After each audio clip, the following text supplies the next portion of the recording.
أشهد أن لا إله إلا الله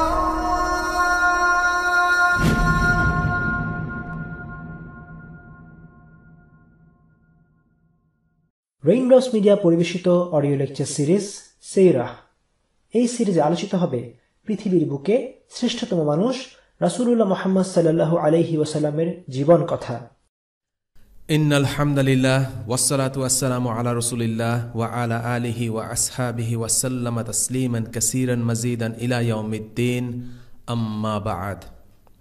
সিরাত সিরিজের ৩৪তম পর্বে আমরা অবস্থান করছি বদর যুদ্ধের প্রাক্কালে।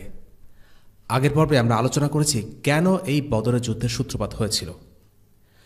মুসলিমরা কুরাইশদের সবচেয়ে বড় বাণিজ্যিক কাফেলায় হামলা চালানোর জন্য একটি বাহিনী প্রেরণ করে, আর সেই বাহিনীর নেতৃত্বে ছিলেন স্বয়ং রাসূলুল্লাহ সাল্লাল্লাহু আলাইহি ওয়াসাল্লাম।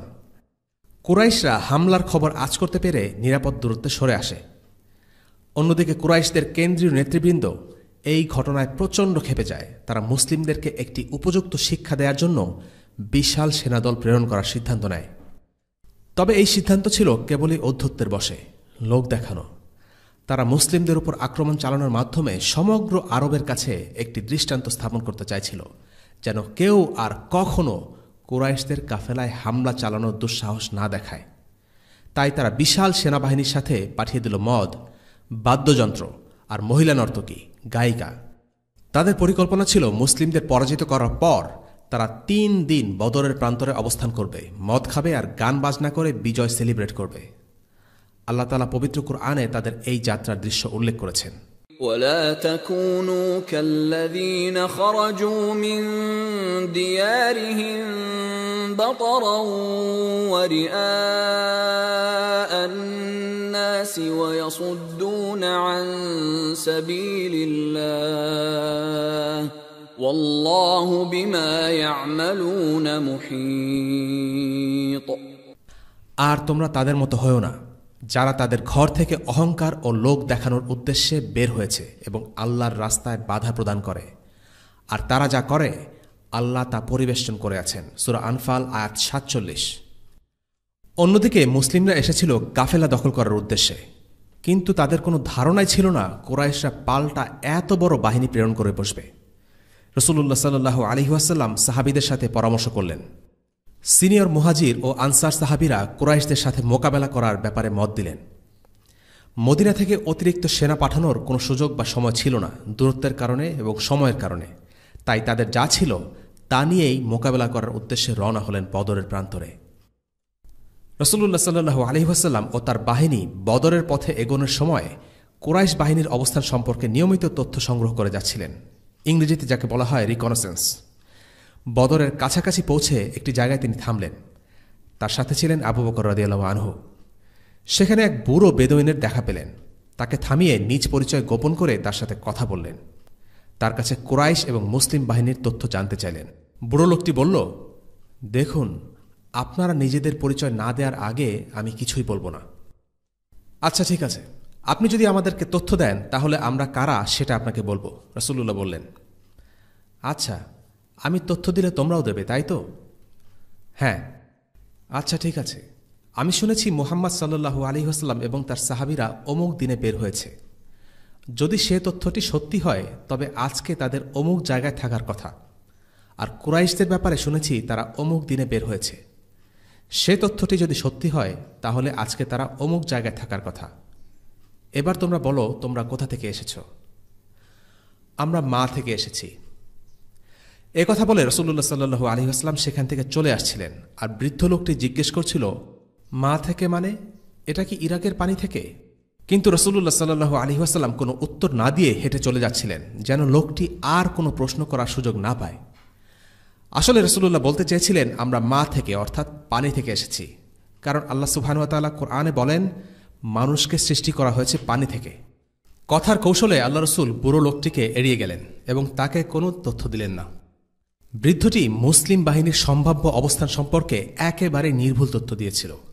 সে যে জায়গায় মুসলিমরা অবস্থান করছে বলে ধারণা করেছিল, মুসলিম বাহিনী তখন ঠিক সেখানেই, কিন্তু সে জানত না সে আসলে মুসলিমদের সাথেই কথা বলছে। বুড়ো লোকটির সাথে কথা বলে নবীজি সাল্লাল্লাহু আলাইহি ওয়াসাল্লাম কুরাইশদের অবস্থান সম্পর্কে গুরুত্বপূর্ণ তথ্য পেয়ে গেলেন। এই বৃদ্ধ লোকটির তথ্য বেশ নির্ভরযোগ্য ছিল, কারণ সে মুহাম্মদ সাল্লাল্লাহু আলাইহি ওয়াসাল্লাম এবং তার সাহাবীদের অবস্থান সম্পর্কে যে আন্দাজ করেছিল তা সঠিক ছিল। রাসূলুল্লাহ এরপর সাহাবীদের কাছে ফিরে গেলেন। তিনি কুরাইশদের সম্পর্কে আরও খবর আনতে আলী ইবনে আবি তালিব, আজ-জুবাইর ইবনুল আওয়াম এবং সাআদ ইবনে আবি ওয়াক্কাস রাদিয়াল্লাহু আনহুম সহ আরও কিছু সাহাবীদের পাঠালেন। তারা কুরাইশদের বাহিনীর 2 জন লোককে পেয়ে ধরে নিয়ে আসে। তাদের জিজ্ঞেস করলেন, তোমরা কাদের লোক? তারা বলল, আমরা কুরাইশদের পানি সাপ্লাই দিচ্ছি, পানি নেয়ার জন্য ওরা আমাদের পাঠিয়েছে। সাহাবীরা তাদের এই উত্তরে সন্তুষ্ট হলেন না। তারা ভাবলেন এরা নিশ্চয়ই আবু সুফিয়ানের লোক, কিন্তু তারা সেটা স্বীকার করল না। এরপর সাহাবীরা তাদের কিছু মারধর করলেন। মার খেয়ে তারা বলল তারা আবু সুফিয়ানের লোক। রাসূলুল্লাহ সাল্লাল্লাহু আলাইহি ওয়াসাল্লাম তখন সালাত আদায় করছিলেন। সালাত শেষ করে বললেন, যখন ওরা সত্য বলছিল তখন তোমরা তাদের প্রহার করেছ, আর যখন মিথ্যা বলেছে তখন তাদের ছেড়ে দিয়েছ। আল্লাহর কসম, ওরা অবশ্যই কুরাইশদের লোক। এরপর রাসূলুল্লাহ সাল্লাল্লাহু আলাইহি ওয়াসাল্লাম নিজেই জিজ্ঞাসাবাদ শুরু করলেন। বললেন, কুরাইশরা কোথায় আছে? তাদের অবস্থান সম্পর্কে বলো। ওই যে দূরে একটা বালু টিলা দেখছেন, ওরা ওটার পেছনেই আছে। আচ্ছা, কুরাইশদের লোকবল কেমন? অনেক হবে। সাজ সরঞ্জাম কেমন হবে? রাসূলুল্লাহ জানতে চাইলেন। ঠিক বলতে পারছি না।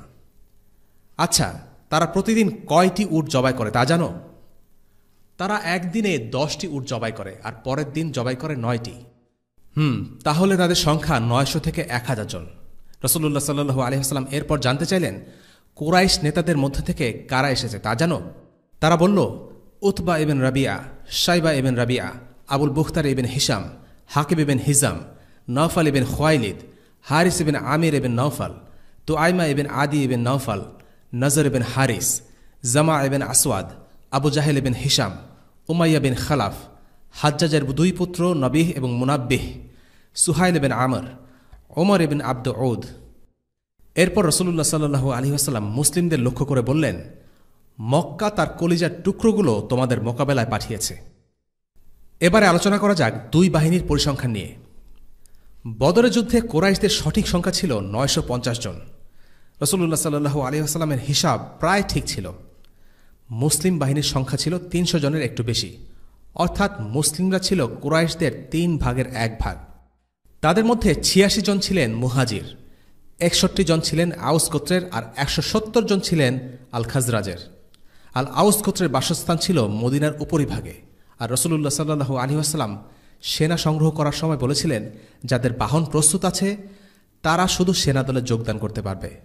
এজন্য আউস গোত্রের লোকেরা একটু দূরে বসবাস করায় তাদের অল্প সংখ্যক লোক এই যুদ্ধে যোগদান করতে পেরেছে। আল বুখারী রাহিমাহুল্লাহ থেকে বর্ণিত আল বারা বিন আজিব রাদিয়াল্লাহু আনহু বর্ণনা করেন, আমরা রাসূলুল্লাহ সাল্লাল্লাহু আলাইহি ওয়াসাল্লামের সাহাবারা যখন বদরের কথা আলোচনা করতাম তখন আমরা বলতাম, বদরে অংশগ্রহণকারী মুজাহিদদের সংখ্যা আর তালুতের যুদ্ধে অংশ নেয়া মুজাহিদ যারা নদীর পানি পান পরীক্ষায় উত্তীর্ণ হয়ে যুদ্ধে অংশ নিতে পেরেছিল তাদের সংখ্যা সমান, আর যারা এতে সফল হয়েছিল তারা ছিল মুমিন। তাদের সংখ্যা 310 জনের একটু বেশি ছিল। বদরের মুসলিম আর বনী ইসরায়েলদের যারা তালুতের সাথে অংশগ্রহণ করেছিল তাদের মধ্যে একটা মিল আছে। আল বারা এখানে যে বিষয়টি উল্লেখ করেছেন তা হল, বনী ইসরায়েলের যেসব মুমিন তালুতের সাথে যুদ্ধে যোগদান করেছিল তারাই ছিল সে যুগের সেরা, আর বদরে যেসব মুমিন যুদ্ধ করেছিল তারা ছিলেন তাদের যুগের সেরা। তারা দুনিয়াবী পরীক্ষায় উত্তীর্ণ হয়েছিলেন, তাই তারাই ছিলেন যুগশ্রেষ্ঠ। এই যুদ্ধে মুসলিমদের ছিল নিজস্ব ব্যানার, পতাকা, স্লোগান আর রণধ্বনি। যুদ্ধে উৎসাহ উদ্দীপনা ধরে রাখা ছিল এসবের উদ্দেশ্য। বদরের যুদ্ধের ব্যানার ছিল সাদা, এটি ছিল মুসাব ইবনে উমাইরের হাতে। রাসূলুল্লাহ সাল্লাল্লাহু আলাইহি ওয়াসাল্লাম 2টি কালো পতাকা বহন করিয়েছিলেন। একটির নাম ছিল আল উকবা, এটি ছিল আলী ইবনে আবি তালেবের হাতে, এবং অপর কালো পতাকাটি আনসারদের একজনের হাতে দেয়া হয়েছিল। সেই আনসারী সাহাবী ছিলেন সাআদ ইবনে মুআজ রাদিয়াল্লাহু আনহু অথবা হুবাব ইবনে মুনজির রাদিয়াল্লাহু আনহু। সেনাবাহিনীর বাম দিকের নেতৃত্বে ছিলেন সাআদ ইবনে খায়সামা এবং ডান দিকের নেতৃত্বে ছিলেন মিকদাদ ইবনে আসওয়াদ রাদিয়াল্লাহু আনহুম। পুরো বাহিনীর মাত্র 2টি ঘোড়া ছিল, একটি ছিল জুবাইরের আর অন্যটি ছিল মিকদাদ ইবনে আসওয়াদের হাতে। মুসলিমদের উট ছিল 70টি। প্রতিটি উট 3 জনকে পালাক্রমে ভাগাভাগি করে চড়তে হয়েছিল, যা আমরা আগে উল্লেখ করেছি। কোনো বর্ণনা এসেছে রাসূলুল্লাহ সাল্লাল্লাহু আলাইহি ওয়াসাল্লাম নিজের উটটি আলী ইবনে আবি তালিব এবং আবু লুবাবার সাথে ভাগাভাগি করেছিলেন। কোনো বর্ণনা এসেছে আবু লুবাবার পরিবর্তে মারসাদ ইবনে আবি মারসাদের নাম। সম্ভবত রাওহায় পৌঁছে আবু লুবাবাকে মদিনার অস্থায়ী প্রশাসক হিসেবে ফেরত পাঠানো হয় এবং বাকি যাত্রায় মারসাদ রাসূলুল্লাহ সাল্লাল্লাহু আলাইহি ওয়াসাল্লামের সফরসঙ্গী ছিলেন। মুসলিম বাহিনী অবশেষে ময়দানে পৌঁছল। আল্লাহ রসুল সাল্লাল্লাহু আলাইহি ওয়াসাল্লাম দাঁড়িয়ে ভাবছেন কোন অবস্থান থেকে যুদ্ধ করলে কৌশলগতভাবে সুবিধা হবে। তিনি ভেবেচিন্তে একটি অবস্থান নির্বাচন করলেন। তখন একজন আনসারী সাহাবী আল হুবাব ইবনে আল মুনজির রাদিয়াল্লাহু আনহু তাকে জিজ্ঞেস করলেন, ইয়া রাসূলুল্লাহ, আপনাকে কি আল্লাহ ওয়াহির মাধ্যমে এই জায়গা নির্ধারণ করতে আদেশ দিয়েছেন, নাকি আপনি কৌশলগত কারণে এই জায়গাটি পছন্দ করেছেন? রাসূলুল্লাহ সাল্লাল্লাহু আলাইহি ওয়াসাল্লাম তাকে বললেন, না, এটা ওয়াহি নয়, এটা নিছক যুদ্ধের কৌশল। অর্থাৎ এটা ছিল রাসূলুল্লাহ সাল্লাল্লাহু আলাইহি ওয়াসাল্লামের ব্যক্তিগত মত, কোনো ওয়াহি না। স্রেফ কৌশলগত সুবিধা আছে এটা ভেবেই আল্লাহ রসুল সাল্লাল্লাহু আলাইহি ওয়াসাল্লাম জায়গাটি নির্বাচন করেছেন। হুবাব তখন প্রস্তাব করলেন যে তাদের উচিত বদরের কুয়া পর্যন্ত পৌঁছানো এবং কুয়াকে পেছনে রেখে একটি জলাধার তৈরি করে কুয়ার সামনে অবস্থান নেওয়া। তিনি এর পেছনে যুক্তিও দেখালেন। তিনি বললেন, মুসলিমরা যদি এই অবস্থানে থাকে তাহলে কুরাইশরা পানির নাগাল পাবে না, কিন্তু মুসলিমদের দখলে প্রচুর পানি থাকবে, আর এটা মুসলিমদের জন্য একটা প্লাস পয়েন্ট। রাসূলুল্লাহ সাল্লাল্লাহু আলাইহি ওয়াসাল্লাম তার এই প্রস্তাব খুবই পছন্দ করলেন এবং সে অনুযায়ী যুদ্ধের অবস্থান বেছে নিলেন। এখানে একটি চমৎকার ব্যাপার লক্ষণীয়, আর তা হচ্ছে যেসব ব্যাপার ওয়াহি দ্বারা নির্ধারিত নয় সেসব ব্যাপারে আল্লাহ রসুল সাল্লাল্লাহু আলাইহি ওয়াসাল্লাম সাহাবীদের স্বাধীনভাবে নিজেদের মত প্রকাশের সুযোগ দিতেন। তারা যেটাকে ভালো মনে করতেন সেটা নির্দ্বিধায় আল্লাহ রসুল সাল্লাল্লাহু আলাইহি ওয়াসাল্লামের সামনে তুলে ধরার সুযোগ দিতেন। সিনিয়র বা জুনিয়র যে কোনো সাহাবী রাসূলুল্লাহ সাল্লাল্লাহু আলাইহি ওয়াসাল্লামের কাছে নিজের মত তুলে ধরতে পারতেন। হুবাব ইবনে আল মুনজির আবু বকর বা ওমরের মতো একদম উঁচু পর্যায়ের সাহাবী ছিলেন না, কিন্তু তবু তিনি যুদ্ধের একটি কৌশল নিয়ে তার প্রস্তাবনা তুলে ধরেছেন। আর এই ঘটনাটি ঘটেছিল যুদ্ধের সময়, যখন প্রচণ্ড চাপ আর উত্তেজনার একটি সময় চলছিল। সাহাবীরাও জানতেন কখন নিজের মত দিতে হবে আর কখন দিতে হবে না। তারা জানতেন যেই ব্যাপারে আল্লাহ ও তার রাসূল সাল্লাল্লাহু আলাইহি ওয়াসাল্লাম একটি শারঈ হুকুম দিয়েছেন সেই ব্যাপারে নিজেদের মত, যুক্তি, আইডিয়া, প্রস্তাবনা কিছুই চলে না। তাই হুবাব খুব বিনয়ের সাথে প্রথমে জানতে চেয়েছিলেন যে নির্দিষ্ট জায়গাটি কেন নবীজি সাল্লাল্লাহু আলাইহি ওয়াসাল্লাম পছন্দ করেছেন, ওয়াহির কারণে নাকি যুদ্ধের কৌশল হিসেবে। যদি এটি আল্লাহর তরফ থেকে ওয়াহি হয় তাহলে আল হুবাব তা নির্দ্বিধায় মেনে নিতেন, কিন্তু যদি কোনো যুদ্ধের কৌশল হয় তাহলে তার কিছু বলার আছে। এই ছোট্ট একটা ঘটনা দেখিয়ে দেয় নবীজি সাল্লাল্লাহু আলাইহি ওয়াসাল্লাম ও সাহাবীদের মধ্যকার সম্পর্ক কতটা সহজ আর সুন্দর ছিল। আল্লাহ রাসূল সাল্লাল্লাহু আলাইহি ওয়াসাল্লাম যেমন তাদেরকে নিজেদের মত দেওয়ার স্পেস দিতেন, তেমনি সাহাবীরাও জানতেন স্থান, কাল, পাত্র বিবেচনা করে বিনয়ের সাথে কিভাবে নিজের মত প্রকাশ করতে হয়। তারা ইসলামের সীমারেখা বুঝতেন। শরিয়ার বিপরীতে কখনও তারা নিজেদের মতামত প্রকাশ করার ধৃষ্টতা দেখাতেন না। এবার আলোচনা করা যাক ময়দানে দুই ক্যাম্পের অবস্থান নিয়ে। আল্লাহ তাআলা বলেন, যুদ্ধক্ষেত্রে তোমরা ছিলে উপত্যকার নিকট প্রান্তে আর তারা ছিল দূর প্রান্তে, আর কুরাইশ কাফেলা ছিল তোমাদের তুলনায় নিম্নভূমিতে। সূরা আনফাল আয়াত 42। এই আয়াতে আল্লাহ তাআলা ময়দানে দুই বাহিনীর অবস্থানের একটি চিত্র তুলে ধরেছেন।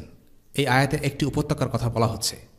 মুসলিম বাহিনী সেই উপত্যকার কাছাকাছি অবস্থান করছিল, আর কুরাইশরা সেই উপত্যকা থেকে দূর প্রান্তে অবস্থান করছিল।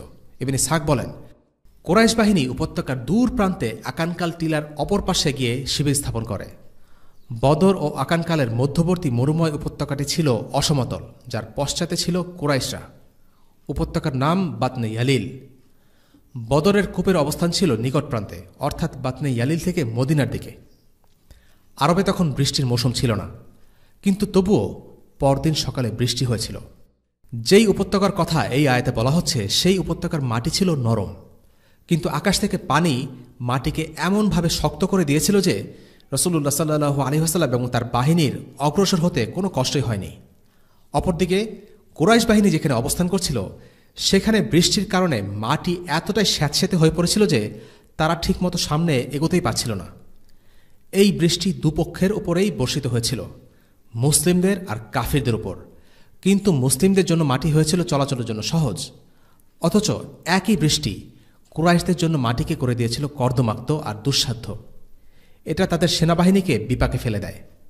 একই বৃষ্টি, কিন্তু দুপক্ষের উপর দুরকম প্রভাব। এটি ছিল আল্লাহ আজ্জা ওয়া জালের পক্ষ থেকে বিশেষ সাহায্য। এই বৃষ্টির মাধ্যমে আল্লাহ তাআলার পক্ষ থেকে দ্বিতীয় বিশেষ সাহায্য ছিল শয়তানের ওয়াসওয়াসার বিরুদ্ধে। সেই সকালে কিছু মুসলিম স্বপ্নদোষের কারণে অপবিত্র অবস্থায় ঘুম থেকে উঠেছিলেন। শয়তান মুসলিমদের মনে ওয়াসওয়াসা দিচ্ছিল, কিভাবে তোমরা অপবিত্র অবস্থায় যুদ্ধ করবে। অর্থাৎ শয়তান মনস্তাত্ত্বিকভাবে মুসলিমদেরকে দুর্বল করে দিতে চাইছিল। কিন্তু আল্লাহ আজ্জা ওয়াজাল ওই মুসলিমদের অস্বস্তিকর অবস্থা থেকে মুক্তি দিতে পানি বর্ষণ করে তাদের পবিত্র করে দিয়েছিলেন। إذ يغشيكم النعاس أمنة منه وينزل عليكم من السماء ماء ليطهركم به ويذهب عنكم رجز الشيطان وليربط على قلوبكم ويثبت به الأقدام। আর স্মরণ করো যখন আল্লাহ তার পক্ষ থেকে তোমাদের নিরাপত্তা আর স্বস্তির জন্য তোমাদের তন্দ্রায় আচ্ছন্ন করে দিয়েছেন এবং তোমাদের উপর তিনি আকাশ থেকে বৃষ্টির পানি নাজিল করেছেন। উদ্দেশ্য ছিল এই পানি দ্বারা তিনি তোমাদেরকে পবিত্র করবেন, তোমাদের মন থেকে শয়তানের কুমন্ত্রণা দূর করবেন, তোমাদের মনে বৃদ্ধি করবেন সাহস এবং তিনি এর মাধ্যমে তোমাদের পদক্ষেপ মজবুত করবেন। সূরা আনফাল আয়াত 11। অর্থাৎ আল্লাহ তাআলা এই বৃষ্টির মাধ্যমে মুসলিমদের দুইভাবে সাহায্য করেছেন। এক, এই বৃষ্টির মাধ্যমে বালুময় বদরের প্রান্তরের মাটি মুসলিমদের জন্য শক্ত করে দিয়েছিলেন এবং দুই, এই বৃষ্টির মাধ্যমে মুসলিমরা গোসল করে পবিত্রতা অর্জন করে নেয়।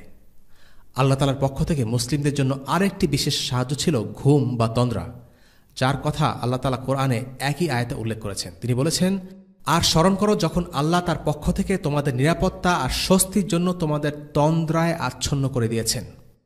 আলী বিন আবি তালিব যুদ্ধের আগের রাতের ব্যাপারে বলেছেন, সকল মুসলিমরা ঘুমিয়েছিল। এই ঘুম আল্লাহর পক্ষ থেকে বারাকাহ। আল্লাহ বলেছেন, তিনি আরোপ করেছিলেন তোমাদের উপর তন্দ্রাচ্ছন্নতা।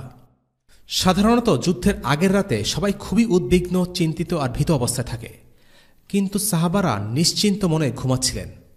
এর উপর ভিত্তি করে আলিমরা বলেছেন, যুদ্ধের আগে ঘুমানো হচ্ছে ঈমানের লক্ষণ, আর সালাতে ঘুমানো হচ্ছে নিফাকের লক্ষণ। কেননা অন্য একটি আয়াতে আল্লাহ আজ্জা ওয়াজাল বলেছেন, যখন মুনাফিকরা সালাতে দাঁড়ায় তখন অলসতার সাথে দাঁড়ায়। যুদ্ধের আগে বা যুদ্ধের সময় তন্দ্রাচ্ছন্ন ভাব হল ঈমানের লক্ষণ। কিন্তু একজন মানুষ সেই রাতে ঘুমাননি, সারা রাত জেগেছিলেন। তিনি হলেন রাসূলুল্লাহ সাল্লাল্লাহু আলাইহি ওয়াসাল্লাম। তিনি সারা রাত দাঁড়িয়ে থেকে আল্লাহর কাছে দোয়া করেছেন।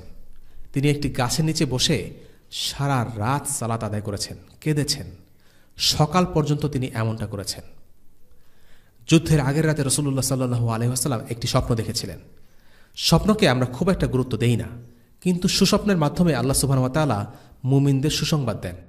যারা আল্লাহর রাস্তায় জিহাদ করেন, আল্লাহ তাদের মনে স্বপ্নের মাধ্যমে শক্তি যোগান। স্বপ্নে রাসূলুল্লাহ সাল্লাল্লাহু আলাইহি ওয়াসাল্লাম দেখলেন যে বাস্তব সংখ্যার চাইতে কুরাইশ বাহিনীর সৈন্যের সংখ্যা খুবই কম। কেন আল্লাহ আজ্জা ওয়া জাল রাসূলুল্লাহ সাল্লাল্লাহু আলাইহি ওয়াসাল্লামকে কুরাইশ বাহিনীর সৈন্য সংখ্যা বাস্তব সংখ্যার চেয়ে কম দেখালেন? আল্লাহ তাআলা চেয়েছিলেন মুমিনদের অন্তর দৃঢ় রাখতে। কুরাইশ বাহিনী ছিল মুসলিম বাহিনীর 3 গুণ। এটা মুসলিমদের জন্য মনোবল দুর্বল হওয়ার কারণ হতে পারত। যদি কোনো সৈন্য এটা ভেবে নিয়েই যুদ্ধের ময়দানে যায় যে তাদের জেতার কোনো সম্ভাবনাই নেই, তাহলে সে যুদ্ধের ময়দানে ভেঙে পড়বে। আর এই কারণে আল্লাহ তাআলা কুরাইশদের সৈন্য সংখ্যা কমিয়ে দেখান, যেন মুসলিমরা হতোদ্যম হয়ে না পড়ে। এই স্বপ্নের কথা আল্লাহ সুবহানাহু ওয়া তাআলা কোরআনে উল্লেখ করেছেন। إذ يريكهم الله في منامك قليلا ولو أراكهم كثيرا لفشلتم ولتنازعتم في الأمر ولكن الله سلم إنه عليم بذات الصدور। আর স্মরণ করো যখন আল্লাহ তোমাকে স্বপ্নযোগে ওদের সংখ্যা অল্প দেখিয়েছিলেন। যদি তোমাকে তাদের সংখ্যা অধিক দেখাতেন তাহলে তোমরা সাহস হারিয়ে ফেলতে এবং যুদ্ধ সম্পর্কে তোমাদের মধ্যে মতানৈক্য সৃষ্টি হতো। কিন্তু আল্লাহ তোমাদেরকে রক্ষা করেছেন। অন্তরে যা কিছু আছে সে সম্পর্কে তিনি সবিশেষ অবহিত। সূরা আনফাল আয়াত 43। সংখ্যা আর সামরিক শক্তিতে পিছিয়ে থাকলেও আল্লাহ তাআলা মুসলিমদের শুরু থেকে সাহায্য করেছেন। তিনি মুসলিমদেরকে বৃষ্টি দিয়ে, তন্দ্রা দিয়ে, স্বপ্নের মাধ্যমে তাদের সাহায্য করে এসেছিলেন, তাদের মনোবল দৃঢ় রেখেছেন। অন্যদিকে কুরাইশ বাহিনীর সামরিক শক্তিমত্তা ছিল মুসলিমদের চাইতে বহুগুণে বেশি। কিন্তু তাদের মধ্যে শুরু থেকেই ছিল বিভক্তির সুর। তারা তাদের ক্ষমতা নিয়ে বড়াই করছিল, কিন্তু এই যুদ্ধে যেতে তাদের মন সায় দিচ্ছিল না। কুরাইশদের নেতৃস্থানীয় অনেকেই নানান অজুহাত দেখিয়ে এই যুদ্ধ যাওয়া থেকে বিরত থাকতে চায়, কিন্তু আবু জাহেলের যুদ্ধের উন্মাদনার সামনে তাদের কোনো অজুহাতই টিকতে পারেনি। তাই কুরাইশদের সিনিয়র নেতৃবৃন্দের প্রায় সবাই এই যুদ্ধে অংশ নেয়।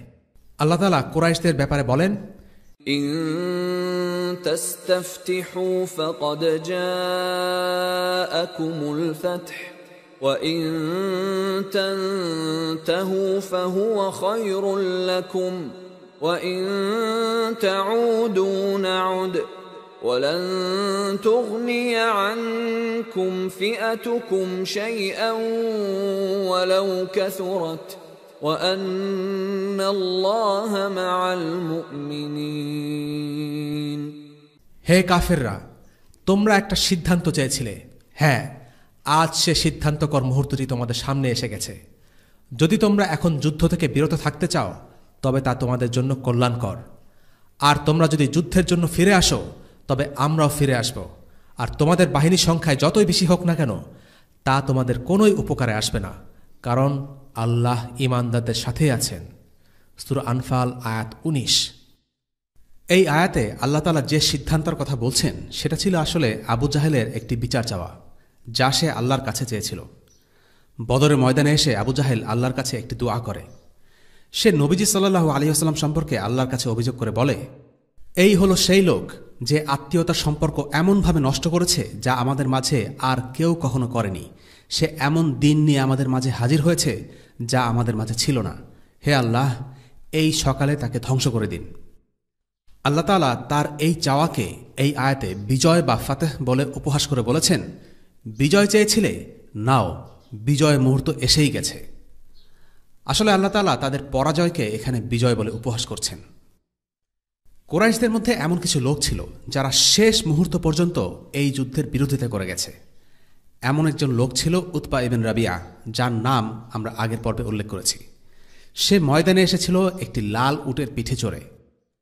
ময়দানে তাকে দূর থেকে দেখতে পেয়ে আল্লাহ রাসূল সাল্লাল্লাহু আলাইহি ওয়াসাল্লাম বললেন, কুরাইশদের মাঝে যদি কিছু ভালো থেকে থাকে তবে এই লাল উটের আরোহীর মাঝেই আছে। অন্যরা যদি তার কথা মেনে নিত তাহলে সঠিক পথ পেত। রাসূলুল্লাহ সাল্লাল্লাহু আলাইহি ওয়াসাল্লাম বলছেন, উতবা এই যুদ্ধে না যাওয়ার ব্যাপারে কুরাইশদের পরামর্শ দিয়েছিল। যদি বাকিরা তার এই পরামর্শ শুনত তবে সেটা তাদের উপকারে আসত। কিন্তু দুঃখজনক হলো, এই উতবা যে খুব আন্তরিকভাবে এই যুদ্ধের বিরোধিতা করে এসেছিল, সে নিজেই এই যুদ্ধে অংশ নিয়ে মারা যায়। তার জীবনের শেষ কাহিনী আমরা জানতে পারি হাকিম ইবনে হিজাম থেকে। হাকিম ইবনে হিজামও ছিলেন এই যুদ্ধের বিরোধী, তবে তখনও তিনি মুশরিক ছিলেন, পরে মুসলিম হন। তিনি বর্ণনা করেন, বদরের আগের কথা, আমি উতবার কাছে গেলাম, তাকে বললাম, উতবা, আমি কি তোমাকে এমন একটা পরামর্শ দেব যেটা গ্রহণ করলে সারা জীবন লোকেদের মুখে তোমার প্রশংসা লেগে থাকবে? হ্যাঁ, বলো সেটা কি? উতবা জানতে চাইল। তুমি সবাইকে ফিরিয়ে নিয়ে মক্কায় ফেরত যাও। মুহাম্মাদের কাছে পাও না তো ওই হাদরামের রক্তপণ, তাই না? তুমি হাদরামের রক্তপণটা পরিশোধ করে দাও। এই মৃত্যুর প্রতিশোধ নিতে সবাইকে এর মধ্যে জড়িও না। উতবা বলল, ঠিক আছে, হাদরামের রক্তমূল্য আমি নিজে থেকে পুষিয়ে নিতে রাজি আছি। তুমি এক কাজ করো, তুমি আবু জাহেলের কাছে যাও, তাকে বোঝাও, সেই সবাইকে যুদ্ধের ব্যাপারে উস্কানি দিয়ে উত্তেজিত করছে। উতবা হাকিমের প্রস্তাবে রাজি হল। সে যুদ্ধ না করে ফিরে যেতে চাইল। এই যুদ্ধের অন্যতম একটা কারণ ছিল হাদরামি হত্যার প্রতিশোধ নেওয়া। হাদরামি হচ্ছে সেই ব্যক্তি যে নিহত হয়েছিল আবদুল্লাহ ইবনে জাহাসের নেতৃত্বে পরিচালিত সারিয়ায়ে নাখলার অভিযানে, যা আমরা আগেই আলোচনা করেছি। উতবা ছিল হাদরামের মিত্র, তাই হাকিম তাকে এই যুদ্ধকে এড়ানোর জন্য বিকল্প পন্থা হিসাবে হাদরামের রক্তপণ দিয়ে দিতে অনুরোধ করে। যদি হাদরামের রক্তপণ আদায় হয়ে যায় তাহলে মুসলিমদের থেকে কুরাইশদের কোনো রক্তপণ আদায় করা বাকি থাকবে না, আর এই রক্তপণ নিয়ে যুদ্ধ বাঁধানোর কোনো অজুহাতও থাকবে না। তাই এই প্রস্তাবটি উতবার পছন্দ হয়েছিল। কিন্তু তাদের নেতা ছিল আবু জাহেল, তাই তার অনুমতি নেওয়া প্রয়োজন ছিল। উতবা দাঁড়িয়ে কুরাইশদের উদ্দেশ্য করে বলল, শোনো, মুহাম্মদ ও তার সঙ্গী সাথীদের লড়াইয়ে আমাদের তেমন কোনো অর্জন নেই। যদি তোমরা তাকে মেরে ফেলো তাহলে এমন সব মানুষ মারা পড়বে যাদের নিহত চেহারা দেখতে তোমাদের কারোই ভালো লাগবে না। তোমরা তো তোমাদের চাচাতো ভাই, খালাতো ভাই অথবা গোত্রের কাউকেই হত্যা করবে, তোমরা ফিরে চলো এবং মুহাম্মাদকে আরবের অন্যান্য গোত্রদের হাতে ছেড়ে দাও। যদি তারা মুহাম্মাদ ও তার সঙ্গীদের মেরে ফেলে তবে তোমাদের ইচ্ছাই তো পূরণ হবে, আর যদি মুহাম্মাদ বিজয়ী হয় তাহলে সে আমাদের উপর প্রতিশোধ নেবে না। উতবা কুরাইশদেরকে এসব কথা বলে যুদ্ধ থেকে ফেরানোর চেষ্টা করছিল। এখানে লক্ষণীয়, উতবা যদিও ইসলাম ও মুসলিমদের শত্রু ছিল, কিন্তু সে চাচ্ছিল না কুরাইশরা মুসলিমদের সাথে যুদ্ধ করুক। সেই সমাজে নিজ গোত্রের বিরুদ্ধে যুদ্ধ করা ছিল খুব ঘৃণিত একটা ব্যাপার। উতবা চাচ্ছিল না কুরাইশরা এই ঘৃণিত কাজের সাথে যুক্ত হোক। যুদ্ধ করলে অন্যান্য আরব গোত্ররা করুক, কুরাইশরা যেন এই ঝামেলায় না জড়ায়। এর কারণ হল, যদি মুহাম্মদ সাল্লাল্লাহু আলাইহি ওয়াসাল্লাম অন্য আরব গোত্রের সাথে যুদ্ধে বিজয়ী হয় তাহলে কুরাইশদেরই লাভ, কারণ মুহাম্মদ সাল্লাল্লাহু আলাইহি ওয়াসাল্লাম নিজেও একজন কুরাইশ। যদি তিনি আরবের ওপর বিজয়ী হন তাহলেও কুরাইশদের লাভ, আর তিনি যদি অন্য গোত্রের কাছে পরাজিত হন তাহলে কুরাইশদের কোনো ক্ষতি নেই, তাদের অবস্থান আগের মতোই থাকবে। উতবার অবস্থান থেকে বিবেচনা করলে উতবার কথায় যুক্তি ছিল, তাদের প্রস্তাবে প্রজ্ঞা ছিল। অন্যদিকে হাকিম ইবিন হিজাম গেল আবু জাহেলের কাছে। হাকিম ইবিন হিজাম চাচ্ছিল আবু জাহেল যেন উতবা ইবিন রাবিয়ার কাছ থেকে রক্তপণ গ্রহণ করে এবং যুদ্ধ না করে ফিরে যায়, কিন্তু আবু জাহেল কারও কথা শোনার মতো মানসিকতা রাখত না। যুক্তিবোধ, বিবেক সব কিছু হারিয়ে সেদিন সে যুদ্ধের জন্য উদ্ধত উন্মাদের মতো আচরণ করে গেল। হাকিম ইবিন হিজামের কথায় কোনো দামই সে দিল না, উল্টো তার স্বভাবসুলভ ভঙ্গিতে তাকে খোঁচা দিয়ে বলল, আরে উতবার হলোটা কি? তোমাকে ছাড়া পাঠানোর মতো আর কাউকে পেল না? আবু জাহেল কোনো আলোচনার ধার ধারল না, সে হাকিম ইবিন হিজামের ব্যক্তিত্বে আঘাত হানল। হাকিম কিছুটা আহত হয়ে ভদ্রভাবে বলল, হ্যাঁ, হয়তো সে অন্য কাউকে পাঠাতে পারত, কিন্তু মানুষটা উতবা বলেই আমি তার বার্তাবাহক হয়েছি, অন্য কারো হয়ে আমি কথা বলতে আসতাম না। এরপর আবু জাহেল বলল, আল্লাহর কসম, মুহাম্মদ ও তার সঙ্গীদের দেখে ভয়ে উতবার বুক শুকিয়ে গেছে। আমরা কখনো মক্কায় ফিরে যাব না যতক্ষণ না আল্লাহ মুহাম্মদ আর আমাদের মধ্যে একটি ফয়সালা করেন। সে ভয় পাচ্ছে আমরা মুহাম্মদ ও তার সঙ্গীদের কচুকাটা করব। তার ছেলে তো তাদের সাথেই আছে, ছেলেকে বাঁচাতেই সে মুসলিমদের ব্যাপারে তোমাদেরকে ভয় দেখাচ্ছে। কুরাইশদেরকে উত্তেজিত করার জন্য এরপর আবু জাহেল নিহত ব্যক্তি আমর বিন হাদরামের ভাইয়ের কাছে গিয়ে বলল, ভাবতে পারো, তোমারই বন্ধু, তোমারই আশ্রয়দাতা উতবা চায় মক্কায় ফিরে যেতে। তুমি যাও, গিয়ে সবাইকে যুদ্ধের জন্য উৎসাহ প্রদান করো। আমর বিন হাদরামের ভাই তার মৃত ভাইয়ের স্মৃতিকে তরতাজা করতে কুরাইশ বাহিনীর সামনে গিয়ে বলতে থাকে, হায় আমর, হায় আমর। এভাবে সে নানাভাবে তাদেরকে যুদ্ধ করতে উদ্বুদ্ধ করতে থাকে। আবু জাহেল শুধু তার বাহিনীকে মুসলিমদের উপর উত্তেজিত করেনি, সে উতবাকেও খেপিয়ে দিতে সফল হয়। উতবা যখন শুনল আবু জাহেল তাকে ছোট করার জন্য বলেছে, উতবার বুক শুকিয়ে গেছে, তখন সে নিজের পৌরুষ দেখানোর জন্য বলে ওঠে, ঠিক আছে, দেখা যাবে কার বুক শুকিয়ে গেছে, আমার না তার। আবু জাহেলের কথাকে ভুল প্রমাণ করতে গিয়ে বদরের দ্বন্দ্বযুদ্ধে সে সবার আগে এগিয়ে যায়। আবু জাহেলের ব্যক্তিত্ব ছিল এমন, সে উস্কানি দিয়ে মানুষকে খেপিয়ে দিতে পারত। সে একাই পুরো কুরাইশ বাহিনীকে যুদ্ধের দিকে ধাবিত করতে সক্ষম হয়। আবু জাহেলের পাগলামির কাছে উতবার যুক্তি পরাস্ত হল। উতবা সিদ্ধান্ত পরিবর্তন করে যুদ্ধে যাওয়ার সিদ্ধান্ত নিল, স্রেফ মানুষের সামনে নিজেকে সাহসী প্রমাণ করার জন্য। আরও একজন ব্যক্তি যে বদরের যুদ্ধের বিরোধিতা করেছিল তার নাম ওমর ইবনে ওয়াহাব আল জুমাহি। কুরাইশরা মুসলিম বাহিনীর সামরিক শক্তি আর গতিবিধি পর্যবেক্ষণ করার জন্য ওমর ইবনে ওয়াহাবকে পাঠিয়েছিল। ওমর ফিরে গিয়ে বলল, কুরাইশরা, তোমরা শোনো, আমি তাদের উটের পিঠে সাক্ষাৎ মৃত্যু দেখেছি। তাদের মধ্যে কারো অস্ত্র আর সম্বল শুধু তাদের তরবারি। আল্লাহর শপথ, তোমাদেরকে না মেরে তারা মরবে না। তাদের প্রত্যেকে যদি আমাদের একজনকেও হত্যা করে তাহলে আমাদের বেঁচে থেকে কী লাভ? কাজেই কুরাইশরা, তোমরা যা কিছু করবে ভেবে চিন্তে করো। ওমর ইবনে ওয়াহাব দেখেছিল যে মুসলিমরা সংখ্যায় বেশ কম, কিন্তু তাদের দেখে মনে হয়েছে তারা মৃত্যুর পরোয়ানা নিয়ে এসেছে, তারা এসেছে মারতে এবং মরতে। তাই সে এই যুদ্ধ থেকে কুরাইশদেরকে ফিরিয়ে আনার চেষ্টা করে, কিন্তু তাতে লাভ হয়নি। যুদ্ধে আসতে চায়নি কুরাইশদের আরও একজন সিনিয়র নেতা, আর সে হল বিলাল রাদিয়াল্লাহু আনহুর প্রাক্তন মনিব উমাইয়া বিন খালাফ। উমাইয়া বিন খালাফের আসতে না চাওয়ার কারণ তার মনের ভয়। আমরা মাদানের যুগের প্রথম দিকে ঘটে যাওয়া একটি ঘটনা আলোচনা করেছিলাম, যেখানে সাআদ বিন মুআজ রাদিয়াল্লাহু আনহু মক্কায় তাওয়াফ করতে এসেছিলেন। উমাইয়া ছিল সাআদ বিন মুআজের পুরনো বন্ধু। সাআদ যখন তাওয়াফ করতে এসেছিলেন তখন তার সাথে আবু জাহেল গলা চড়িয়ে কথা বলতে থাকে, আর সাআদও আবু জাহেলকে হুমকি ধামকি শুরু করেন। তখন উমাইয়া বিন খালাফ সাআদকে বলল, সাআদ, ও মক্কার নেতা, ওর সাথে উঁচু গলায় কথা বলো না। সাআদ তখন জবাবে বললেন, আরে থামো তুমি, আল্লাহর কসম, আমি আল্লাহ রাসূলকে বলতে শুনেছি যে তুমি মুসলিমদের হাতে মারা পড়বে। উমাইয়া জিজ্ঞেস করল, মক্কায়? সাআদ বললেন, তা আমি জানি না। উমাইয়া রাসূলুল্লাহর এই ভবিষ্যৎবাণী শুনে খুবই ভয় পেয়ে যায়। এরপর সে তার পরিবারের কাছে ফিরে গেল। স্ত্রীকে বলল, সাফওয়ানের মা, তুমি জানো সাআদ আমাকে কি বলেছে? তার স্ত্রী জানতে চাইল, কি বলেছে সে? উমাইয়া বলল, সে দাবি করেছে মুহাম্মদ তার সাহাবাদেরকে বলেছে যে তারা আমাকে হত্যা করবে। আমি তাকে জিজ্ঞেস করেছিলাম সেটা কি মক্কায় ঘটবে? সে বলল সে জানে না। তারপর উমাইয়া নিজেই বলল, আল্লাহর কসম, আমি কখনোই মক্কার বাইরে যাব না। কিন্তু যখন বদরের দিন আসলো, আবু জাহেল সবাইকে যুদ্ধে যেতে আহ্বান করছিল, এই বলে যে যাও, তোমাদের কাফেলা রক্ষা করো। কিন্তু উমাইয়া যেতে চাইল না। সে ভয় পাচ্ছিল সে যদি মক্কার বাইরে গেলে মারা পড়ে।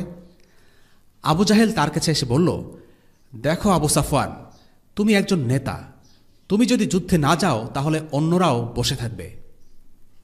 আবু জাহেল তাকে চাপ দিতে লাগল এবং একসময় উমাইয়া রাজি হল। সে বলল, তুমি যেহেতু আমার সিদ্ধান্ত বদলাতে বাধ্য করছ, আল্লাহর কসম, আমি মক্কার সেরা উঠে চড়ে যুদ্ধে যাব। সে তার স্ত্রীকে বলল, সাফওয়ানের মা, আমার যা যা লাগবে প্রস্তুত করো। উম্মে সাফওয়ান তাকে বলল, তুমি কি ভুলে গেছো তোমার মদিনার ভাই তোমাকে কি বলেছে? উমাইয়া বলল, না, আমি ভুলিনি, কিন্তু আমি খুব বেশি দূরে যাব না। রওনা হওয়ার পর সে রাস্তার যেখানে কিছুক্ষণ অবস্থান করেছে, দেখা গেল সেখানেই সে তার উট বেঁধে রেখেছে। গোটা পথ জুড়ে তার শুধু মনে ভয় আর ভয় ছিল। উমাইয়া ছিল একজন কাফের, কিন্তু মন থেকে সে ঠিকই বিশ্বাস করত মুহাম্মদ সাল্লাল্লাহু আলাইহি ওয়াসাল্লাম হচ্ছেন আল্লাহ রসুল। তাই সে মক্কা ছেড়ে বের হতে ভয় পাচ্ছিল। অন্য আরেকটি বর্ণনা অনুসারে যখন তাকে বারবার ডাকার পরেও সে যেতে চাইল না, তখন আবু জাহেল তাকে অপমান করার জন্য মক্কার সবচেয়ে জঘন্য কাফের উকবা ইবনে আবি মুয়াইদকে তার কাছে পাঠাল। উকবা তার হাতে মাবখারা ধরিয়ে দিল। মাবখারা হচ্ছে এক ধরনের চুলা। বয়স্ক মহিলারা সুগন্ধির জন্য এই ধরনের চুলা ব্যবহার করে থাকে। উকবা উমাইয়াকে বলল, নাও নাও, গায়ে এই সুগন্ধিটা মেখে নাও, তোমাকে আমরা আমাদের মেয়েদের মধ্যে গণনা করি। আবু জাহেল খুব স্থূলভাবে একটি মেসেজ দিল, তোমার মতো কাপুরুষের উচিত মহিলাদের চুলা নিয়ে বসে থাকা। আবু জাহেল উমাইয়াকে খেপিয়ে তুলে যুদ্ধে নিয়ে যেতে চাইছিল। তার স্ত্রী রাসূলুল্লাহর ভবিষ্যৎবাণী মনে করিয়ে দেওয়া সত্ত্বেও সে ভয়ে ভয়ে যুদ্ধে গেল। প্রতিটি বিরতিতে তার মনে হল আমরা সামনে আর এগোব না। কিন্তু সে অগ্রসর হতে হতে একেবারে যুদ্ধের ময়দানে পর্যন্ত পৌঁছে গেল। তার পরিণতি কি হয়েছিল সেটা আগামী পর্বে আলোচনা করা হবে ইনশাআল্লাহ। প্রভাবশালী কিছু কুরাইশ ব্যক্তির এই যুদ্ধে যাওয়ার ব্যাপারে অনুৎসাহ আর বিরোধিতা ছাড়াও আরও কিছু ঘটনা ঘটে যা কুরাইশদের উৎসাহে পানি ঢেলে দেয়।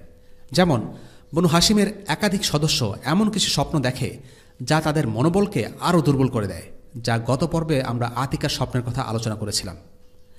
এরকম আরও একটি স্বপ্ন দেখেছিল বনু আব্দুল মুত্তালিবের জুহাইম ইবনে আস-সালথ। কুরাইশ বাহিনী যখন জুহফাতে অবস্থান করছে, সে রাতে সে স্বপ্ন দেখে ঘোড়ায় করে একটা লোক এগিয়ে আসছে আর তার সাথে একটা উটও আছে। সে বলছে, উতবা ইবনে রাবিয়া, শাইবা ইবনে রাবিয়া, উমাইয়া বিন খালাফ, অমুক তমুক, ওরা সবাই মারা পড়েছে।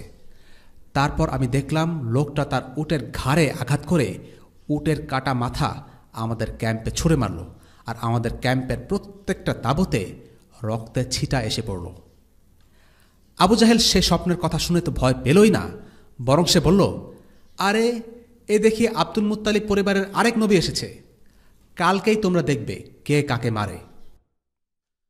কুরাইশ শিবিরের যেই ঘটনাগুলো আমরা আলোচনা করলাম সেগুলো দেখিয়ে দেয় কুরাইশদের উট, তলোয়ার, অস্ত্রশস্ত্র, সৈন্য সামন্ত সবই ছিল, কিন্তু ছিল না সাহস, দৃঢ়তা। কারণ তারা জানত তারা যুদ্ধ করছে সত্যের বিরুদ্ধে। অন্যদিকে মুসলিমদের সংখ্যা কম হলেও তাদের মধ্যে উৎসাহ উদ্দীপনার কোনো কমতি ছিল না। যুদ্ধ পূর্ববর্তী সময়ে তাদের কথা, তাদের উৎসাহ, অনুভূতি, তাদের পরিকল্পনাগুলো বলে দেয় তারা কতটা উন্মুখ হয়েছিলেন কুরাইশদের বিরুদ্ধে লড়ার জন্য। যেমন মুসলিমরা যখন কুয়ার কাছে ক্যাম্পে অবস্থান করলেন, তখন সাআদ ইবনে মুআজ রাদিয়াল্লাহু আনহু একটি পরামর্শ নিয়ে রাসূলুল্লাহ সাল্লাল্লাহু আলাইহি ওয়াসাল্লামের কাছে গেলেন। তিনি প্রস্তাব করলেন যেন শত্রুদের থেকে নিরাপদ দূরত্বে রাসূলুল্লাহ সাল্লাল্লাহু আলাইহি ওয়াসাল্লামের জন্য একটি তাঁবু বানানো হয়, আর তার নিরাপত্তার জন্য উট প্রস্তুত রাখা হয়। সাআদ চাচ্ছিলেন তাদের সমস্ত প্রস্তুতি যেন হয় নিশ্ছিদ্র। কোনো কারণে যদি মুসলিমরা যুদ্ধে পিছিয়ে পড়ে, তাহলে যেন রাসূলুল্লাহ সাল্লাল্লাহু আলাইহি ওয়াসাল্লাম মদিনায় ফিরে যেতে পারেন। সাআদ ইবনে মুআজ বললেন, হে আল্লাহর নবী, আপনি আমাদের অনুমতি দিন, আমরা আপনার জন্য একটা সুরক্ষিত তাঁবু বানাই, আপনি তার ভেতরে থাকবেন। আমরা আপনার কাছে আপনার সওয়ারি জন্তুগুলো প্রস্তুত রাখব, তারপর আমরা শত্রুর মোকাবেলা করব। আল্লাহ যদি আমাদের শত্রুদের উপর বিজয় করেন, তাহলে আমাদের আশা পূরণ হবে, আর যদি তা না হয় তবে আপনি আপনার সওয়ারি জন্তুর পিঠে চড়ে অন্য মুসলমানদের কাছে চলে যাবেন। হে আল্লাহর নবী, বহু সংখ্যক মুসলিম যারা আমাদের চেয়ে আপনাকে কম ভালোবাসে না, তারা শুধু এই জন্য আসতে পারেননি যে আপনি যুদ্ধে যাবেন তা তারা জানে না। তারা যদি এটা জানতেন, তাহলে অবশ্যই তারা আপনার সঙ্গে জিহাদে শরিক হতেন। আল্লাহ তাদের দ্বারা আপনাকে রক্ষা করবেন, তারা আপনার কল্যাণকামী হবেন এবং আপনার সঙ্গী হয়ে জিহাদে অংশগ্রহণ করবেন। রাসূলুল্লাহ সাল্লাল্লাহু আলাইহি ওয়াসাল্লাম সাআদের কথা শুনে অত্যন্ত খুশি হলেন এবং তার জন্য দোয়া করলেন। তারপর রাসূলুল্লাহ সাল্লাল্লাহু আলাইহি ওয়াসাল্লামের জন্য সুরক্ষিত তাঁবু তৈরি করা হলো এবং তিনি তার মধ্যে অবস্থান করতে লাগলেন। এই তাঁবুটিকে বলা যেতে পারে মুসলিমদের মিলিটারি হেডকোয়ার্টার। এটি বানানো হয়েছিল একটি পাহাড়ের উপর, যেন সেখান থেকে বসে যুদ্ধক্ষেত্রের একটি ভালো ও পূর্ণাঙ্গ দৃশ্য দেখা যায়। পরদিন সকালের কথা, রাসূলুল্লাহ সাল্লাল্লাহু আলাইহি ওয়াসাল্লাম দেখলেন কুরাইশরা নিজেদের জায়গা ছেড়ে আকানকাল পাহাড়ের পেছনে বালুময় উপত্যকার কাছে জড়ো হচ্ছে। তাদের দেখে তিনি বলে উঠলেন, হে আল্লাহ, কুরাইশরা আজ নেমে এসেছে অহংকার আর দম্ভ ভরে, তোমার বিরোধিতায় আর তোমার রাসূলকে মিথ্যা প্রমাণ করতে। হে আল্লাহ, আজ তোমার প্রতিশ্রুত সাহায্যের বড় বেশি প্রয়োজন। হে আল্লাহ, তুমি আজ ওদেরকে ছিন্ন ভিন্ন করে দাও। আল্লাহ তাআলা নবীজির এই দোয়া কবুল করেছেন। কিভাবে করেছেন সেই কাহিনী আমরা আগামী পর্বে জানাবো ইনশাআল্লাহ। আজকের পর্বে বদরের যুদ্ধের ঘটনা বর্ণনা শেষ করার আগে আমরা অল্প কিছু বিষয়ে আলোচনা করব।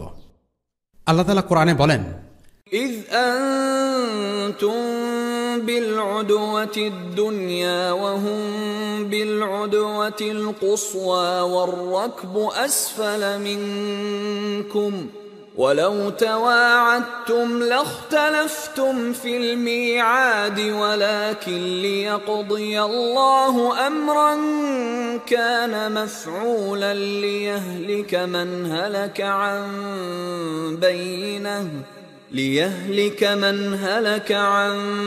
بينة ويحيى من حي عن بينة وإن الله لسميع عليم। যুদ্ধক্ষেত্রে তোমরা ছিলে উপত্যকার নিকট প্রান্তে, তারা ছিল দূর প্রান্তে, আর কুরাইশ কাফেলা ছিল তোমাদের তুলনায় নিম্নভূমিতে। যুদ্ধে মুখোমুখি হওয়ার ব্যাপারে তোমরা যদি পরস্পর ওয়াদাবদ্ধ হতে, তবে তোমরা সেই ওয়াদা পালন করতে পারতে না। কিন্তু আল্লাহ তাআলা তাই ঘটাতে চেয়েছিলেন যা হওয়ারই ছিল। এজন্যই তিনি উভয় দলকে রণক্ষেত্রে মুখোমুখি করালেন, যাতে করে যে দলটি ধ্বংস হবার তারা যেন ধ্বংস হয় সত্য স্পষ্ট হবার পর, আর যে দলটি বেঁচে থাকবে তারাও যেন বেঁচে থাকে সত্য স্পষ্ট হবার পর। আর নিশ্চিতই আল্লাহ শ্রবণকারী, বিজ্ঞ। সূরা আনফাল আয়াত 42। এখানে লক্ষণীয়, মুসলিমরা কাফিরদের সাথে যুদ্ধের ব্যাপারে ওয়াদাবদ্ধ হয়নি, কাফিররাও মুসলিমদের সাথে যুদ্ধ করতে চায়নি। ময়দানে মুখোমুখি হওয়ার ব্যাপারে তাদের পারস্পরিক কোনো অঙ্গীকার ছিল না। মুসলিমরা কুরাইশদের মুখোমুখি হতে চায়নি, আর না কুরাইশরা মুসলিমদের। কিন্তু আল্লাহ চেয়েছিলেন ভিন্ন কিছু। তিনি চেয়েছিলেন মুসলিমরা কুরাইশদের মুখোমুখি হোক। আবু সুফিয়ান সহ আরও কিছু কুরাইশ যুদ্ধে জড়াতে চাইছিল না। এমনকি কিছু সংখ্যক কুরাইশ ভয় পাচ্ছিল এই ভেবে যে তারা যুদ্ধ করছে আল্লাহর একজন নবীর সাথে। কিন্তু তাদের মনের ভেতরে ছিল ঔদ্ধত্য, তাই তারা রাসূলুল্লাহর অনুসরণ করেনি। এই ধরনের কুফরকে বলা হয় কুফর আল ইস্তিকবার, ঔদ্ধত্য থেকে কুফরি। অন্যদিকে অনেক মুসলিমও যুদ্ধ করতে চায়নি, কারণ তারা যুদ্ধের জন্য প্রস্তুত ছিলেন না। তারা বাড়ি থেকে বের হয়েছিলেন কাফেলা আক্রমণের উদ্দেশ্য নিয়ে, যুদ্ধে অংশ নিতে নয়। যেই দল ধ্বংস হবার তারা যেন সত্য মিথ্যা স্পষ্ট হবার পর ধ্বংস হয়, যে দল বেঁচে থাকার তারাও যেন সত্য মিথ্যা স্পষ্ট হবার পর বেঁচে থাকে। এই যুদ্ধ ছিল ঈমান আর কুফরের চূড়ান্ত পরীক্ষা। রাসূলুল্লাহ সাল্লাল্লাহু আলাইহি ওয়াসাল্লাম উতবার ব্যাপারে মন্তব্য করেছিলেন, কুরাইশদের মাঝে ভালো যদি কিছু থেকে থাকে তবে তা উতবার মাঝেই আছে। তারা যদি তার কথা শুনত তবে তারা সঠিক কাজটাই করত। কাফেরদের মধ্যে দুই ধরনের লোক আছে। একদল হল উগ্রপন্থী ইসলাম ও মুসলিম বিদ্বেষী, তারা যুদ্ধ ও রক্তারক্তি পছন্দ করে। অপর দলটির জ্ঞান এবং বোধবুদ্ধি আছে, তারা মধ্যম পন্থায় বিশ্বাস করে। কিন্তু যখনই ইসলাম ও মুসলিমদের সাথে কাফিরদের বিরোধ হয়, তখন এই মধ্যমপন্থী কাফিরদের মতামত উগ্রপন্থী কাফিরদের কুযুক্তি ও উত্তেজক বয়ানের নিচে চাপা পড়ে যায় এবং দিন শেষে এই উগ্রপন্থীরা যুদ্ধে চালকের আসনে আসীন হয়। অনেক সরলমনা মুসলিম এমনটা আশা করে যে কাফিরদের মধ্যেও যেহেতু কিছু যুদ্ধবিরোধী মুসলিমদের প্রতি সহানুভূতিশীল লোক আছে, নিশ্চয়ই তাদের কথা এসব উগ্রবাদী জঙ্গি কাফিরদের উপর প্রাধান্য পাবে এবং কাফিররা যুদ্ধের পথ ছেড়ে দেবে। এক কুফর শক্তির সাথে আরেক কুফর শক্তির সংঘাতে এমনটা হলেও যখন আল্লাহর দ্বীনের সাথে, আল্লাহর নবীদের সাথে বা নবীদের অনুসারীদের সাথে কুফরের সংঘাত হয়, তখন শান্তিকামীদের কণ্ঠ উগ্রবাদীদের জোরালো মিডিয়া প্রোপাগান্ডার নিচে চাপা পড়ে। এটাই বাস্তবতা। যেমন আবু সুফিয়ানের কথায় যুক্তি ছিল, সে কুরাইশ বাহিনীকে ফিরে গিয়ে যুদ্ধ এড়াতে বলেছিল। বনু জুহরা গোত্রের নেতা ছিল আখনাস বিন শুরাইক। তারা এই যুদ্ধে জড়ায়নি, তারা নিজেদের ভাইদের বিরুদ্ধে লড়তে অস্বীকৃতি জানিয়েছিল। একইভাবে উতবা ইবন হাকিম ইবন হিজামও যুদ্ধের বিপক্ষে জনমত গড়ে তুলতে চেয়েছিল, কিন্তু তাদের কথায় কুরাইশরা যুদ্ধে যাওয়া থেকে বিরত হয়নি। বর্তমান সময়েও আমরা একই রকম ঘটনা ঘটতে দেখি। মুসলিম বিশ্বের বিভিন্ন দেশে পশ্চিমা বিশ্ব আজ সরাসরি দখলদারিত্ব চালিয়ে যাচ্ছে।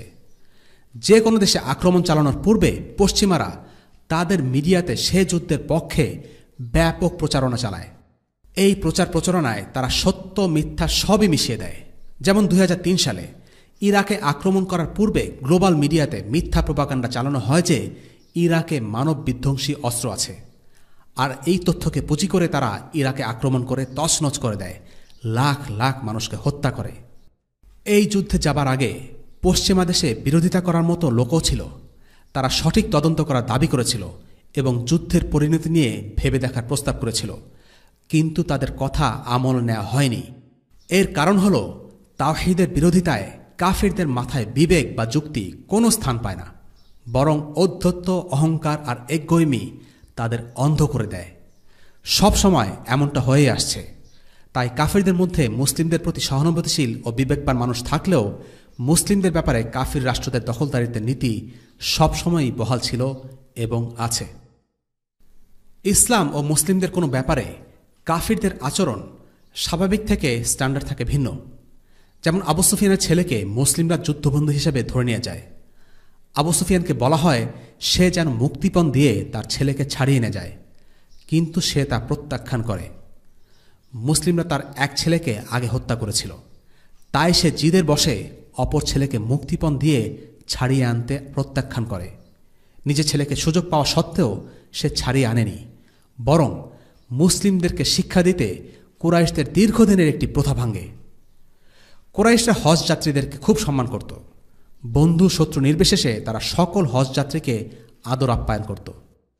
কিন্তু সেবার কোনো এক আরব মুসলিম গোত্রের এক সদস্য হজ করতে এলে প্রতিশোধ স্বরূপ আবু সুফিয়ান তাকে গ্রেপ্তার করে বন্দী করে রাখে। ইবনে ইসহাক এই প্রসঙ্গে মন্তব্য করেন, কুরাইশরা ঐতিহাসিকভাবে হাজিদের প্রতি অতিথিপরায়ণ ছিল, কিন্তু প্রথমবারের মতো তারা ওই রীতি ভঙ্গ করে। আবু সুফিয়ান ওই মুসলিমকে কারাবন্দী করে রাখে। কারাবন্দী মুসলিমের পরিবার রাসূলুল্লাহ সাল্লাল্লাহু আলাইহি ওয়াসাল্লামের কাছে এসে এই বিষয়টি জানায়। এই কথা শুনে রাসূলুল্লাহ সাল্লাল্লাহু আলাইহি ওয়াসাল্লাম আবু সুফিয়ানের ছেলেকে মুক্ত করে দেন। এরপর আবু সুফিয়ান সেই কারাবন্দী মুসলিমকে মুক্ত করে দেয়। এই ঘটনা থেকে লক্ষণীয় বিষয় হল মুসলিমদের প্রতি কাফিরদের আচরণ স্বাভাবিক থেকে আলাদা। ইসলাম ও মুসলিম সংক্রান্ত বিষয়ে তাদের নৈতিকতার মানদণ্ড পাল্টে যায়। সবার জন্য একই আইন, কিন্তু মুসলিমদের জন্য ভিন্ন। কাফিরদের মধ্যে কোনো প্রজ্ঞাবান, শান্তিকামী আর মধ্যমপন্থী মানুষ থাকলেও মুসলিমদের বিষয়ে আসলে তাদের চেহারা পাল্টে যায়। শয়তান তার অনুসারীদের মধ্যে এই বিশ্বাস ঢুকিয়ে দিতে চায় যে ইসলামের অনুসারীদেরকে দুনিয়ার বুক থেকে সরিয়ে দিতে হবে। সর্বশেষ আরেকটি শিক্ষা আমরা এই যুদ্ধ থেকে পাই, আর তা হচ্ছে শুরার গুরুত্ব। সত্যি বলতে শুধু এই যুদ্ধে নয়, আল্লাহ রাসূল সাল্লাল্লাহু আলাইহি ওয়াসাল্লাম সব সময় সাহাবীদের সাথে কোনো সিদ্ধান্ত নেয়ার আগে পরামর্শ করতেন। তিনি তাদের মতামত শুনতেন, তারা কি ভাবছে সেটা জিজ্ঞেস করতেন। কোনো বিষয়ে মাশওয়ারা করার সময় তিনি তাদের মতামতকে বেশি গুরুত্ব দিতেন যাদের সে বিষয়ে মতামত বেশি গুরুত্ব রাখে। যেমন গত পর্বে আমরা দেখেছি আল্লাহ রাসূল সাল্লাল্লাহু আলাইহি ওয়াসাল্লাম বদরের যুদ্ধে যাবেন কি যাবেন না এই সিদ্ধান্ত নেয়ার জন্য আনসারদের মতামতকে খুব গুরুত্বের সাথে দেখেছেন। যদিও বা আবু বকর, ওমর রাদিয়াল্লাহু আনহুমা তারা ছিলেন আল্লাহ রাসূল সাল্লাল্লাহু আলাইহি ওয়াসাল্লামের 2 উজির বা সেক্রেটারি, এরপরেও তিনি এখানে আনসারী সাহাবীদের মত নিয়েছেন, কারণ এখানে মুহাজির সাহাবীরা যুদ্ধ করতে রাজি হওয়াটাই যথেষ্ট নয়। এই ঘটনায় আমরা দেখেছি একটি কৌশলগত বিষয়ে আল্লাহ রাসূল সাল্লাল্লাহু আলাইহি ওয়াসাল্লাম হুবাব ইবনে আল মুনজিরের পরামর্শ গ্রহণ করেছেন। অথচ হুবাব কিন্তু প্রথম সারির কোনো সাহাবী ছিলেন না, তিনি খুব বিখ্যাত সাহাবী নন, তার সম্পর্কে আমরা খুব অল্পই জানি। কিন্তু যে মতটা তিনি দিয়েছেন সেটি গুরুত্বপূর্ণ একটি মত, আর আল্লাহ রাসূল সাল্লাল্লাহু আলাইহি ওয়াসাল্লাম নিজের ব্যক্তিগত মতের উপর হুবাবের মতকে গ্রহণ করেছেন নির্দ্বিধায়। এখানে লক্ষণীয়, শুরা মানে সবার মতামত দেয়া বা অংশ নেয়া নয়। শুরা তাদের সাথেই করা হয় যারা মতামত দেয়ার যোগ্যতা রাখে। এখানেই গণতন্ত্রের সাথে শুরার একটা বড় পার্থক্য। গণতন্ত্রে ভালো খারাপ, জ্ঞানী জাহিল সবার মতামতকে সমান গুরুত্বের সাথে নেওয়া হয়, যে কারণে গণতান্ত্রিক ব্যবস্থায় মানুষের মতকে প্রভাবিত করা অনেকটা সহজ। অন্যদিকে ইসলামী শুরার বিষয়টা এমন নয়। গুরুত্বপূর্ণ বিষয়ে অযোগ্য লোকের মতের দাম ইসলামে দেয়া হয় না। শুরা বিষয়টি খুবই গুরুত্বপূর্ণ। আল্লাহ রাসূল সাল্লাল্লাহু আলাইহি ওয়াসাল্লাম ছিলেন সরাসরি আল্লাহর পক্ষ থেকে নির্দেশপ্রাপ্ত। আল্লাহ তাকে সরাসরি গাইড করতেন। তিনি কোনো ভুল সিদ্ধান্ত নেবেন না, কারণ আল্লাহ তাকে অবশ্যই সংশোধন করে দেবেন। কিন্তু তবুও আল্লাহ তাআলা নবীজিকে দিয়ে তার সাহাবীদের সাথে পরামর্শ করিয়েছেন, কারণ এটা হচ্ছে সুন্নাহ। এই সুন্নাহ প্রত্যেকটা মুসলিমের পালন করা উচিত। ছোট কিংবা বড় যে কোনো ব্যাপারে যদি পরামর্শ করে আলোচনার মাধ্যমে সিদ্ধান্ত নেওয়া হয়, তাহলে সে সিদ্ধান্তের মাঝে বরকত থাকে। শুরা একটি গুরুত্বপূর্ণ সুন্নাহ যা মুসলিমদের পালনে সচেষ্ট হওয়া উচিত। আজকের পর্ব আমরা এখানে শেষ করছি। আগামী পর্বে আলোচনা করা হবে যুদ্ধের ময়দানে কি হয়েছিল, কারা জয়ী হয়েছিল, কারা নিহত হয়েছিল এবং ময়দানের যত কাহিনী। ওয়াসাল্লাল্লাহু আলা সাইয়্যিদিনা মুহাম্মদ ওয়া আলা আলিহি ওয়া আসহাবিহি ওয়াসাল্লাম। আলহামদুলিল্লাহি রাব্বিল আলামিন। আসসালামু আলাইকুম ওয়া রাহমাতুল্লাহি ওয়া বারাকাতুহু। রেইনড্রপস মিডিয়ার অন্যান্য প্রজেক্ট সম্পর্কে জানতে ভিজিট করুন www.raindropsmedia.org অথবা ফেসবুক পেজ www.facebook.com/raindropsmedia অথবা ইউটিউব চ্যানেল www.youtube.com/raindropsmediaorg2015